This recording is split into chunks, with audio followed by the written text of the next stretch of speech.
اور اب کچھ خبریں کاروباری دنیا سے۔ آئی پی پیز کو ادائیگیوں کا بوجھ 1800 ارب روپے تک پہنچ گیا۔ ذرائع کے مطابق وزارت خزانہ اور وزارت توانائی پر آئی پی پیز کی ادائیگیوں کے لیے دباؤ بڑھا دیا کہ آئی پی پیز کی ادائیگیوں کے لیے رقم کا اجرا کیا جائے اور فیول سپلائی کو بہتر بنایا جائے۔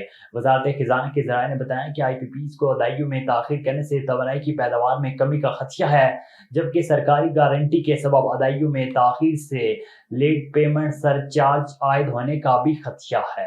گندم کی درآمد اور مبینہ کرپشن پر جوڈیشل انکوائری کروانے کے لیے دائر درخواست دوسری عدالت میں بھجوانے کے لیے file chief justice Lahore high court کو ارسال کر دی گئی۔ لاہور ہائی کورٹ کے جسٹس شجاعت علی خان نے گندم کی درآمد اور مبینہ کرپشن پر جوڈیشل انکوائری کروانے کی درخواست پر سماعت کی۔ درخواست میں موقف اختیار کیا گیا کہ وزیراعظم پاکستان نے گندم بحران پر تاحال کوئی کمیشن قائم نہیں کیا۔ اقتصادی رابطہ کمیٹی نے گندم کی خریداری کا ہدف 14 لاکھ سے بڑھا کر 18 لاکھ میٹرک ٹن کر دیا۔ بی آئی ایس پی کو اپنے بجٹ سے فنڈز کا بندوبست کرنے کی اسمبلی کا بھی جائزہ لیا۔ وزارت خزانہ کی جانب سے جاری اعلامیے کے مطابق وزیر خزانہ محمد اورنگزیب کی زیر صدارت اقتصادی رابطہ کمیٹی کا اجلاس ہوا، جس میں متعدد تجاویز کا جائزہ لیا گیا۔ اقتصادی رابطہ کمیٹی نے پاسکو کے لیے گندم کی خریداری کا ہدف 14 لاکھ سے بڑھا کر 18 لاکھ میٹرک ٹن کرنے کی سمری منظور کر لی۔